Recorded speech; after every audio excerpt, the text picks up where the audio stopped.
La nuit tombait sur une ville éclatante de néons. Tout semblait réel, mais rien ne l'était. Chaque visage reflétait une image apprise, un sourire programmé. Dans les vitrines, les mannequins imitaient les passants, et les passants imitaient les mannequins. Une voix, douce et froide, murmurait « Yoguet, ce que tu vois n'existe que parce que tu le regardes. » Yo, une pluie de lumière tombait sur les écrans géants diffusant des vies parfaites, pendant que, derrière, les êtres se dissipaient dans l'ombre. Le monde n'était plus un théâtre. Il était devenu son propre public. Et si ce que nous appelons vérité n'était qu'un mensonge si bien filmé que personne n'ose appuyer sur pause. Le matin suivant, la ville semblait plus calme, mais le silence n'était qu'un autre bruit. Chacun reprenait sa place dans la mise en scène quotidienne, répétant les gestes appris. Antoine filmait le lever du soleil sans le regarder vraiment. Lucie effaçait ses souvenirs numériques pour mieux les recommencer. Quand je prends le mot à moi, pas bien dit, et mon frère, je suis blessé, quand moi, go. Le réel n'était plus qu'un décor fragile que la moindre notification pouvait faire trembler. Dans ce calme artificiel, une question restait suspendue. Que reste-t-il d'un être quand il ne vit qu'à travers le regard des autres? Julien, seul dans la salle de rédaction, regardait défiler les images d'un monde qui ne parlait plus de lui-même. Les mots n'étaient plus des vérités, mais des produits. Chaque titre devait séduire, chaque image provoquer. Il savait que son journal mentait pour survivre, mais se demandait s'il n'en faisait pas autant pour exister. Dans son reflet sur l'écran, il ne voyait plus un journaliste, mais un acteur d'un théâtre qu'il n'avait pas choisi. Amira et Mira se croisèrent par hasard dans un café. Elles parlaient comme deux inconnus qui se connaissent déjà.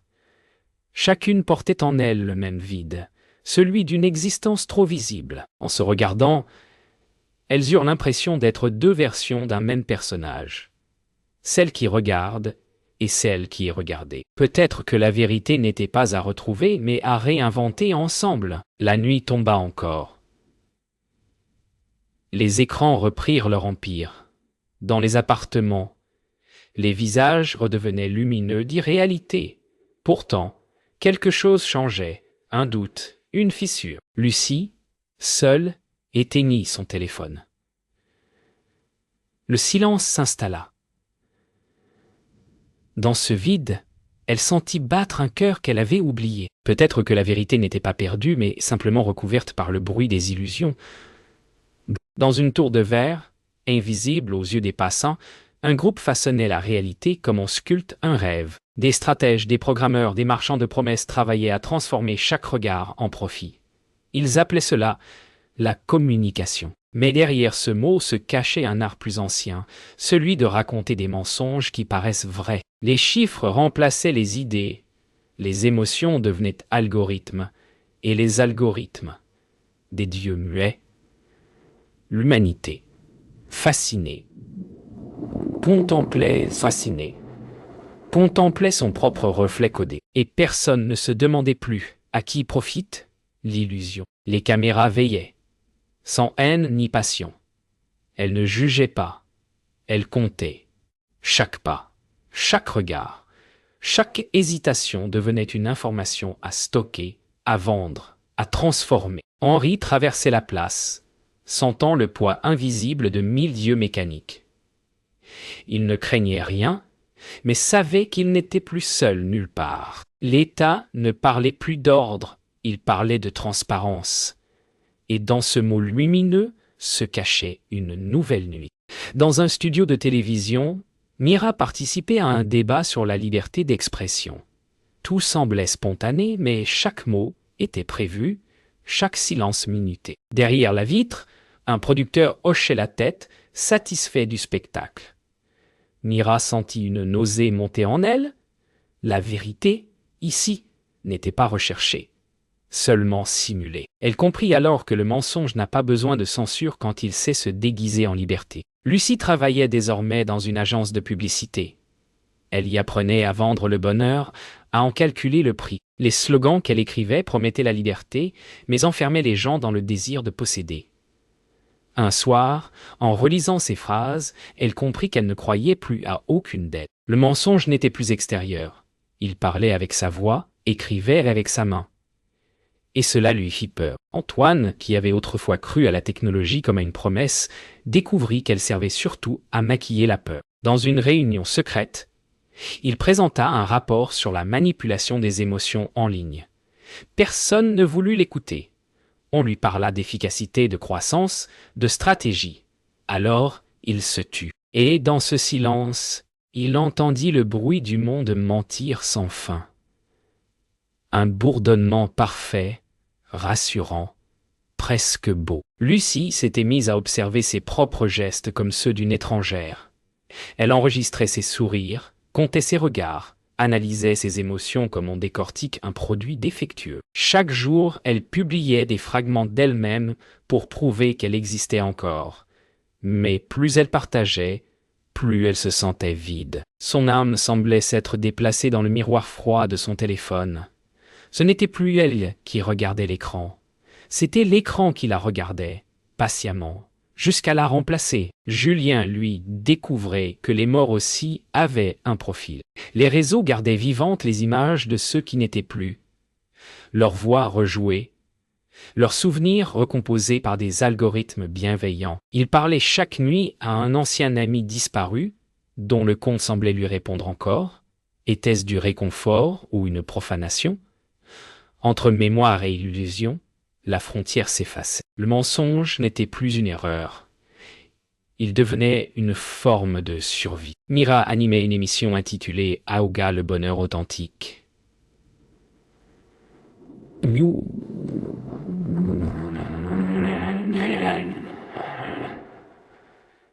Chaque soir, elle prêchait la joie, la gratitude, l'amour de soi. Pourtant, en quittant le plateau, elle sentait la nausée monter. Elle prônait la sincérité tout en lisant un script. Son rire devenait mécanique, son regard calculé. Elle se surprit à envier les spectateurs qu'elle trompait. Eux croyaient encore à ce qu'elle ne pouvait plus ressentir. Le mensonge devenait confortable, presque doux. Amira passait ses nuits à étudier le comportement des utilisateurs. Elle observait les émotions comme des flux de données. Colère, joie, peur, désir. Tout était mesurable, prévisible, exploitable. Pourtant, en contemplant les courbes sur son écran, elle sentit une étrange tristesse.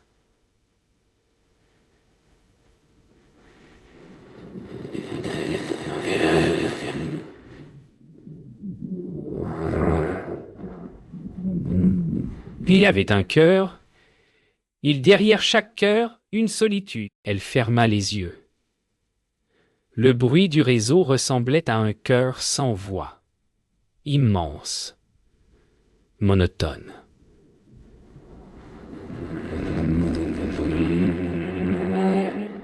Henri relisait ses anciens carnets dans un parc silencieux.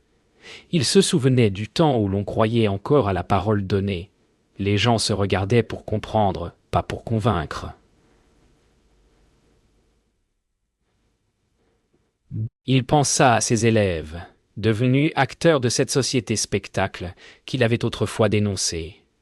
Peut-être que le mensonge n'était pas une maladie, mais une habitude. Il sourit tristement. Oublier était plus facile que résister. Et l'humanité, fatiguée, semblait préférer dormir dans ses illusions. Lucie s'éveilla avec un sentiment étrange.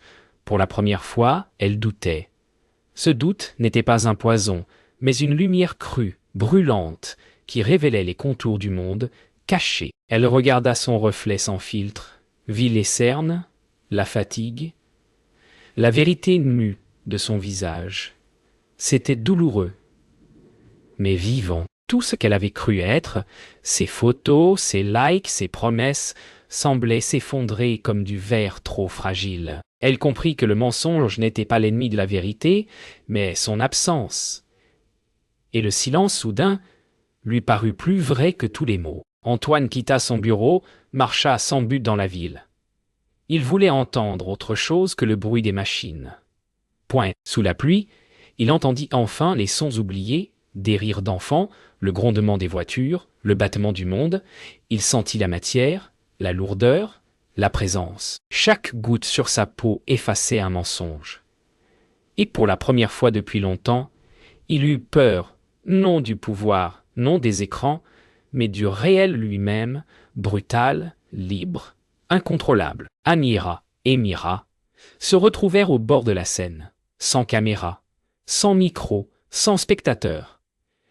Elles ne savaient plus très bien pourquoi elles étaient venues, sinon pour respirer autrement. Elles parlèrent longtemps, puis se turent. Dans ce silence partagé, elles sentirent quelque chose renaître. La parole vraie, celle qui ne cherche pas à convaincre mais à comprendre. Ce fut un instant fragile, presque sacré, où deux consciences s'écoutaient sans se vendre, et dans le reflet de l'eau, elles virent que la beauté n'avait jamais disparu. Elle s'était simplement tue. Julien décida de publier un article qu'on lui avait interdit d'écrire. Éhoguer le mensonge comme système yo. Il savait qu'il risquait sa carrière. Peut-être plus.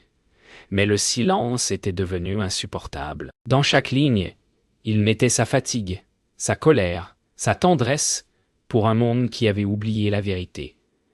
Il n'espérait pas changer les choses, seulement témoigner. Car parfois, résister ne consiste pas à gagner, mais à refuser de se taire. Un soir, dans la ville illuminée, tous les écrans s'éteignirent soudain.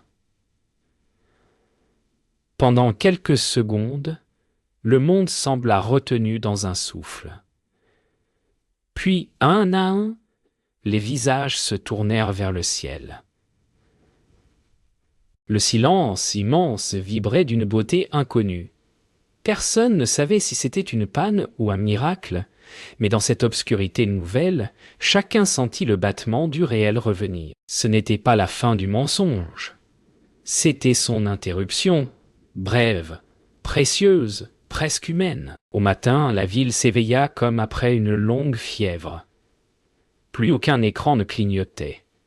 Les visages paraissaient nus, presque timides. Lucie marcha dans les rues silencieuses, cherchant le bruit familier des illusions.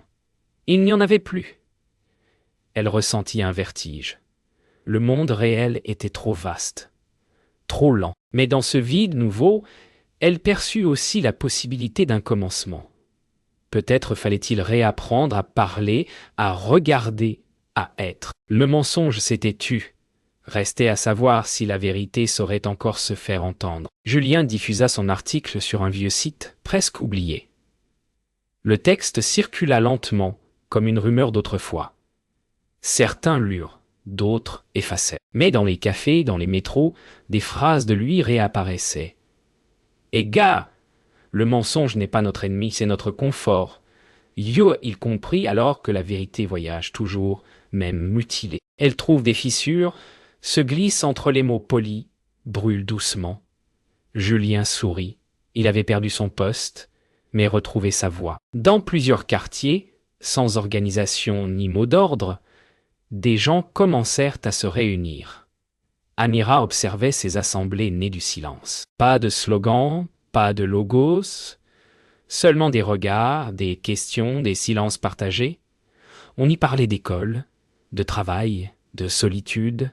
Chaque parole semblait hésitante, mais vraie. Pour la première fois, Amira sentit que la technologie pouvait servir à relier plutôt qu'à distraire. Elle ferma son ordinateur et sortit. Le réseau vivait enfin hors des écrans. Henri fut invité à parler dans une petite école. Il s'avança devant les enfants, posa son vieux carnet sur la table. « Ok, on vous apprendra beaucoup de choses, vieux, dit-il. Mais souvenez-vous, la vérité ne se montre pas, elle se cherche. » Les regards étaient attentifs, sincères. Il sentit ses mains trembler. Après tant d'années, il transmettait enfin ce qu'il avait toujours voulu. Non des certitudes, mais le courage du doute. Le monde pouvait encore être sauvé, pensa-t-il, s'il retrouvait l'envie d'apprendre. La nuit revint, mais elle n'était plus la même. Au sommet d'un immeuble, Lucie, Antoine, Mira, Amira, Julien et Henri contemplaient la ville endormie. Chacun avait perdu quelque chose, un emploi, une illusion, une peur. Pourtant, une paix nouvelle les unissait. Ils savaient que le mensonge reviendrait.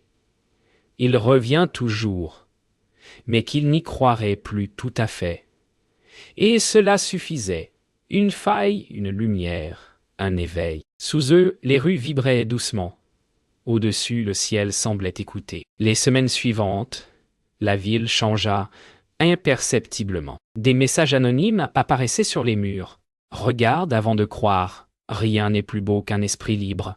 Personne ne savait qui en était l'auteur, mais tout le monde s'y reconnaissait. Un peu Lucie, en les lisant, sentit battre en elle une joie neuve, fragile, mais contagieuse. Le mensonge n'avait pas disparu, il s'effritait. Non sous la force, mais sous la douceur insistante du vrai. Ainsi commença la contagion, non celle des mots, mais du courage. Antoine, de son côté, fonda un petit cercle de techniciens décidés à rendre la technologie plus humaine. Il piratait les algorithmes pour y glisser des interstices de vérité. Un poème au milieu d'une publicité, un silence dans un flot d'images. Peu à peu, la machine perdit sa cohérence. Et dans cette fissure numérique, Antoine retrouva la foi qu'il avait perdue, celle en l'imprévisible, en la beauté qui échappe au calcul. Il ne voulait plus changer le monde, seulement y remettre un peu d'âme. Mira filmait désormais des portraits silencieux, des inconnus racontant une minute de vérité, sans musique ni montage. Elle diffusait ces fragments sur un réseau indépendant. Au début, peu de vues, puis des milliers. Les gens reconnaissaient enfin des visages vrais, des voix tremblantes, des regards imparfaits. Elle comprit alors que la beauté n'avait jamais eu besoin de perfection, seulement d'humanité. Et dans ces récits humbles, elle vit naître une résistance douce, presque invisible, mais invincible. Henri enseignait toujours, mais il n'avait plus besoin de manuel. Il demandait simplement à ses élèves de raconter un souvenir vrai. Certains pleuraient, d'autres riaient. Chaque histoire semblait rallumer un feu ancien. Il comprit que la vérité n'est pas un concept, mais un geste. Celui de tendre la main, d'écouter, de dire « je ne sais pas ». Un matin, un enfant lui dit « Ago, monsieur, c'est beau quand on dit la vérité ». Yo Henri ferma les yeux. « Oui, pensa-t-il, c'est beau, et c'est rare ». Une aube nouvelle se leva sur la ville. Les écrans brillaient encore, mais leurs images semblaient moins puissantes, moins convaincantes. Dans les cafés, les gens parlaient de nouveau entre eux. Lucie rejoignit les autres sur le même toit qu'autrefois. Le vent portait une odeur d'humidité et de promesse. Ils ne savaient pas s'ils avaient gagné, ni même s'il y avait encore une bataille. Mais ils savaient ceci. La vérité n'a pas besoin de triompher, seulement de persister. Et dans leurs regards, cette persistance brillait comme un feu doux sous la peau du monde. Le temps avait ralenti. Les rues, les écrans, les visages semblaient respirer plus lentement. Comme après une longue fatigue, Lucie se promenait sans but, simplement pour sentir la pierre sous ses pas, l'air sur sa peau. Elle comprenait désormais que la vérité n'était pas une conquête, mais une présence, discrète, fidèle, prête à revenir dès qu'on lui faisait place. Autour d'elle, la ville retrouvait son bruit d'autrefois, réel, imparfait, vivant. Elle sourit en pensant que le monde, malgré tout, n'avait jamais cessé d'être vrai. Il avait seulement attendu qu'on se taise pour le réentendre. Antoine, filmant la foule depuis un toit, réalisa qu'il ne voulait plus rien enregistrer. Il posa sa caméra, leva les yeux vers le ciel. Pour la première fois, il regardait sans intention. Regarder n'était plus un acte de capture, mais d'offrande. Dans ce simple geste, il sentit sa liberté, voir sans posséder. Autour de lui, la lumière changeait à chaque seconde. Rien ne durait, et c'était bien ainsi. La vérité, songea-t-il, n'a pas besoin d'être gardée. Elle vit dans l'instant qui passe, et c'est ce qui la rend éternelle. Mira, assise face à la mer, écrivait sa dernière lettre. Non à un public, mais à elle-même. Elle y notait tout ce qu'elle avait appris. Que la sincérité coûte, que le regard du monde est souvent cruel, mais qu'il faut parler quand même. Elle comprit que la parole vraie ne change pas l'histoire. Elle change le cœur de celui qui la prononce. Le vent emporta la feuille, et elle ne chercha pas à la retenir. Ce n'était plus un message à transmettre, mais un souffle à partager. Dans sa salle de classe, Henri observait les enfants écrire à leur tour. Non pas des rédactions, mais des promesses. Yoge, que ferais-tu si le monde te regardait sans te juger? Yo, leur avait-il demandé. Les réponses étaient maladroites, pleines d'espoir. Il sentit son cœur se serrer. La vérité ne meurt jamais. Elle change simplement de bouche. Quand la cloche sonna, il resta seul un instant, écoutant l'écho des pas.